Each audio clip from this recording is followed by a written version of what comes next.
उत्तरी भारत में कार्तिक कृष्ण पक्ष की त्रयोदशी तिथि के दिन धनतेरस का पर्व पूरी श्रद्धा व विश्वास के साथ मनाया जाता है। धनतेरस दो शब्दों से मिलकर बना है, धन और तेरस, जिसका अर्थ लगाया जाता है धन को 13 गुना करना। इसमें तेरस संस्कृति भाषा के त्रयोदश का हिंदी शब्द है। माना जाता है कि धनतेरस और दीपावली पर खरीदारी से किस्मत तो चमकती ही है, साथ ही घर में पूरे साल धन की वर्षा होती रहती है। इस दिन भक्त यमराज, धन के स्वामी भगवान कुबेर, आयुर्वेद के प्रणेता भगवान धन्वंतरी और मां लक्ष्मी की पूजा पूरे विधि विधान से करते हैं। भगवान धन्वंतरी का जन्म भी इसी दिन होने के कारण वैद्य समाज धनतेरस को धन्वंतरी जयंती के रूप में भी मनाता है। शास्त्रों के अनुसार धनतेरस के दिन ही भगवान धन्वंतरी हाथों में स्वर्ण कलश लेकर सागर मंथन से उत्पन्न हुए। धन्वंतरी ने कलश में भरे हुए अमृत से देवताओं को अमर बना दिया। इस दिन को मनाने के पीछे धन्वंतरी के जन्म लेने की कथा के अलावा दूसरी कहानी भी प्रचलित है। कहा जाता है कि एक समय भगवान विष्णु मृत्युलोक में विचरण करने के लिए आ रहे थे, तब लक्ष्मी जी ने भी उनसे साथ चलने का आग्रह किया।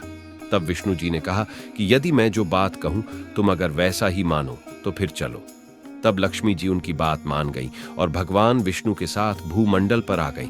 कुछ देर बाद एक जगह पर पहुंचकर भगवान विष्णु ने लक्ष्मी जी से कहा कि जब तक मैं न आऊं तुम यहां ठहरो। मैं दक्षिण दिशा की ओर जा रहा हूं, तुम उधर मत आना।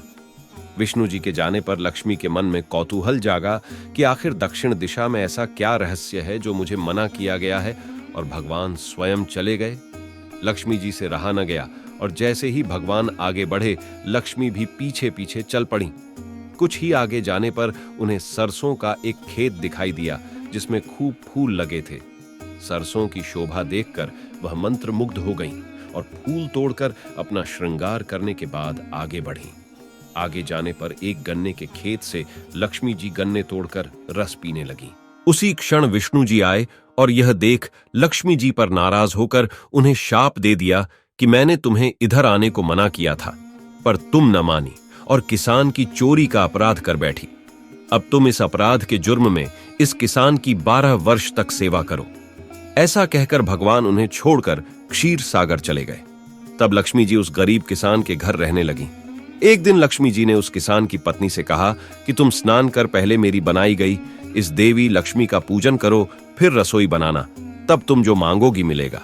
किसान की पत्नी ने ऐसा ही किया। पूजा के प्रभाव और लक्ष्मी की कृपा से किसान का घर दूसरे ही दिन से अन्न, धन, रत्न, स्वर्ण आदि से भर गया। लक्ष्मी ने किसान को धन धान्य से पूर्ण कर दिया। किसान के 12 वर्ष बड़े आनंद से कट गए। 12 वर्ष के बाद लक्ष्मी जी जाने के लिए तैयार हुई। विष्णु जी लक्ष्मी जी को लेने आए तो किसान ने उन्हें भेजने से इनकार कर दिया। लक्ष्मी भी बिना किसान की मर्जी वहां से जाने को तैयार न थी। तब विष्णु जी ने एक चतुराई की। विष्णु जी जिस दिन लक्ष्मी को लेने आए थे उस दिन वारुणी पर्व था, इसलिए किसान को वारुणी पर्व का महत्व समझाते हुए भगवान ने कहा कि तुम परिवार सहित गंगा में जाकर स्नान करो और इन कौड़ियों को भी जल में छोड़ देना। जब तक तुम नहीं लौटोगे तब तक मैं लक्ष्मी को नहीं ले जाऊंगा। लक्ष्मी जी ने किसान को 4 कौड़ियां गंगा के देने को दी। किसान ने वैसा ही किया। वह सपरिवार गंगा स्नान करने के लिए चला। जैसे ही उसने गंगा में कौड़ियां डाली, वैसे ही 4 हाथ गंगा में से निकले और वे कौड़ियां ले लीं। तब किसान को आश्चर्य हुआ कि वह तो कोई देवी है। तब किसान ने गंगा जी से पूछा, हे माता, ये 4 भुजाएं किसकी हैं? गंगा जी बोली, हे किसान, वे चारों हाथ मेरे ही थे। तूने जो कौड़ियां भेंट दी हैं वे किसकी दी हुई हैं? किसान ने कहा, मेरे घर जो स्त्री आई है उन्होंने ही दी है। इस पर गंगा जी बोली कि तुम्हारे घर जो स्त्री आई है वह साक्षात लक्ष्मी है और पुरुष विष्णु भगवान है। तुम लक्ष्मी को जाने मत देना, नहीं तो पुनः निर्धन हो जाओगे। यह सुन किसान घर लौट आया। वहां लक्ष्मी और विष्णु भगवान जाने को तैयार बैठे थे। किसान ने लक्ष्मी जी का आंचल पकड़ा और बोला कि मैं आपको जाने नहीं दूंगा। तब भगवान ने किसान से कहा कि इन्हें कौन जाने देता है, पर ये तो चंचला है, कहीं ठहरती ही नहीं, इनको बड़े बड़े नहीं रोक सके। इनको मेरा शाप था जो कि 12 वर्ष से तुम्हारी सेवा कर रही थी। तुम्हारी 12 वर्ष सेवा का समय पूरा हो चुका है। किसान हठपूर्वक बोला कि नहीं, अब मैं लक्ष्मी जी को नहीं जाने दूंगा। तुम कोई दूसरी स्त्री यहां से ले जाओ। तब लक्ष्मी जी ने कहा, हे किसान, तुम मुझे रोकना चाहते हो तो जो मैं कहूं जैसा करो। कल तेरस है, मैं तुम्हारे लिए धनतेरस मनाऊंगी। तुम कल घर को लीप पोत कर स्वच्छ करना, रात्रि में घी का दीपक जलाकर रखना और सायंकाल मेरा पूजन करना और एक तांबे के कलश में रुपए भरकर मेरे लिए रखना। मैं उस कलश में निवास करूंगी, किंतु पूजा के समय मैं तुम्हें दिखाई नहीं दूंगी। इस एक दिन की पूजा से वर्ष भर मैं तुम्हारे घर से नहीं जाऊंगी। यह कहकर वह दीपकों के प्रकाश के साथ 10 दिशाओं में फैल गईं। अगले दिन किसान ने लक्ष्मी जी के कथानुसार पूजन किया। उसका घर धन धान्य से पूर्ण हो गया। इसी वजह से हर वर्ष तेरस के दिन लक्ष्मी जी की पूजा होने लगी। धनतेरस से जुड़ी एक दूसरी कथा है कि कार्तिक कृष्ण त्रयोदशी के दिन देवताओं के कार्य में बाधा डालने के कारण भगवान विष्णु ने असुरों के गुरु शुक्राचार्य की एक आंख फोड़ दी थी।